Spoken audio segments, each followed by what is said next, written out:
Hi, I'm here to introduce our team, which is research activities supporting science and lunar exploration, or RASSLE for short. It rhymes with dazzle, and you can use jazz hands when you say it. And here's a list of the institutions that are involved. And how do I do next? Just tap or, oh, okay. Let's see. So what we want to do with RASSLE is lay the science foundation for future lunar exploration. So what we want to do is we want to get at decadal level science and address those science questions. But in doing so, we want to prepare for future lunar missions and return samples coming back from the moon. So we all know that there are a couple of regions that are in the spotlight on the moon that are going to get a lot of attention for future missions. One is the permanently shadowed regions and trying to understand the volatiles there. The other is the South Pole Basin for its keys to understanding the chronology of the solar system and the formation of the moon and the mantle.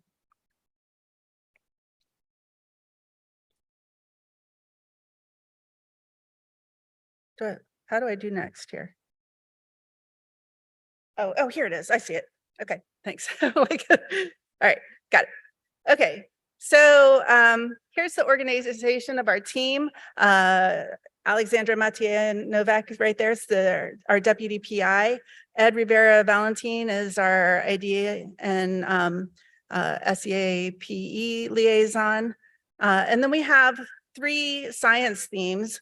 One is on volatiles. Parvati Prem is our lead there. One is on South Pole Basin, and Dan Moriarty is our lead there. One is on cryogenic sample handling, and Carl Hibbets is our lead there.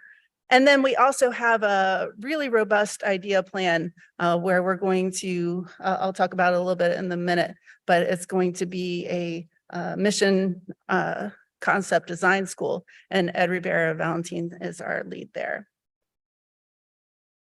So for our volatiles theme, what we want to do is we want to understand the evolution of polar volatiles on the moon.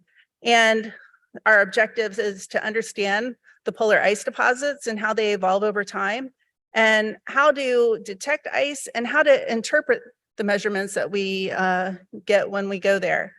And one of the things that we want to do in order to, really tie back to future exploration is have some motivating questions that we can come to as a team and use to bring our work together and then put it in the frame of future missions that could go help us resolve some unanswered questions. So for volatiles, what we want to do is we want to try to understand, what would we see when we go back to the L-Cross impact site? L-Cross smashed into a permanently shadowed region. We know there was ice there. We saw it in the plume.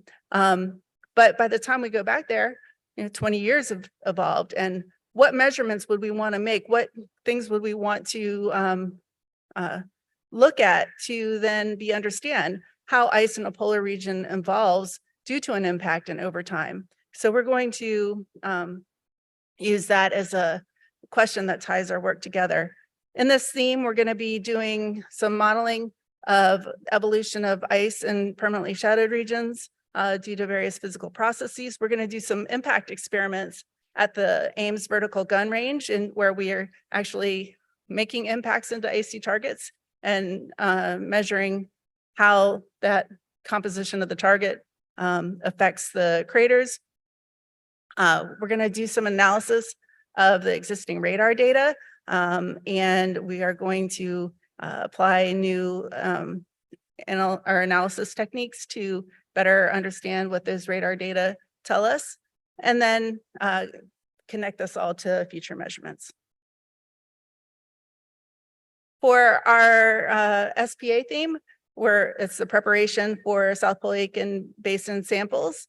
And our objective here is to use remote sensing, crater statistics, and lab-based petrology to prepare for sample return from SPA and address the complexities of those future samples.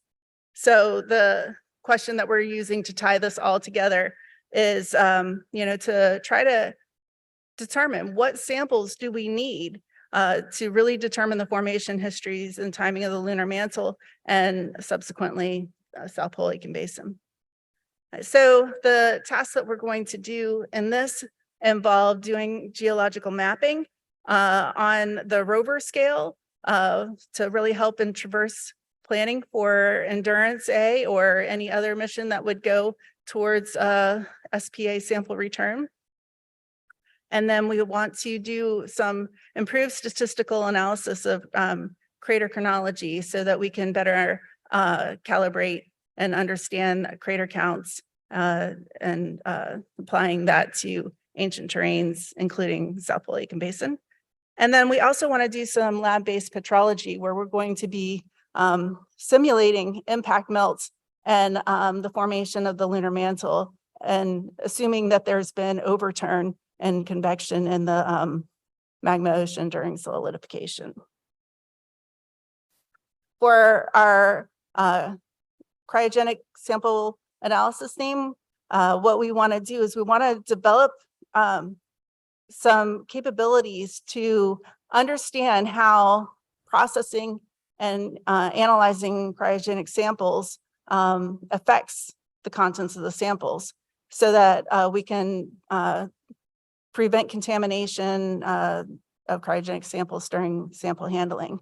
So the questions that we're using to motivate all this is, how do the samples evolve while we measure them?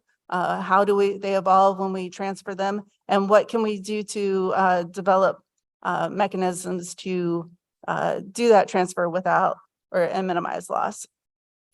So the things that we want to do here is we want to create a set of samples that have volatiles implanted in them. We're going to implant ions into minerals and to simulate solar wind implantation.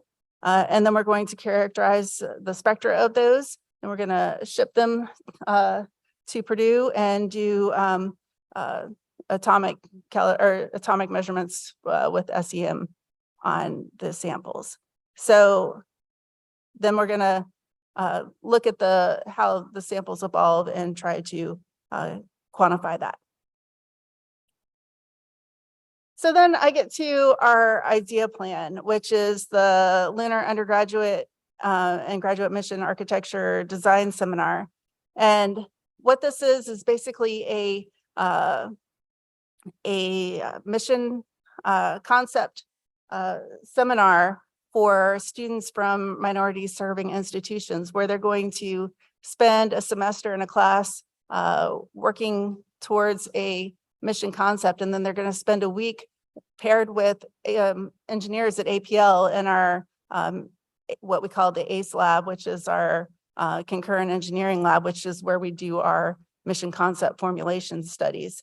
And so in doing so, what we want to do is make sure that we have exposed students to different careers in planetary science, given them experience doing mission concept design and planetary science topics, and in the same time develop networks of students from minority serving institutions, so they have a good basis to go out into the world and have collaborators.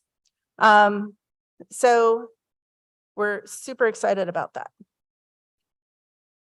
And then one other thing that we really want to do with our institute, with the RASSLE, is to have workshops. We want to have a workshop about once a year open to the community. So I hope everybody will come and join us in these workshops and do them on one of the topics that we're studying in our institute.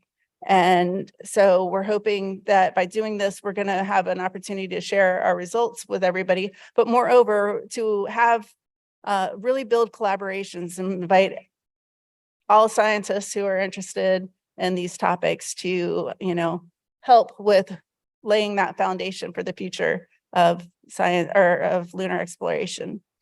So that will result in lots of collaborations. We have several partners with the science activation teams. And so we're going to be building on those throughout our time in SSERVI. And then we're also going to be doing some public engagement using virtual reality to show people the excitement of exploring the moon.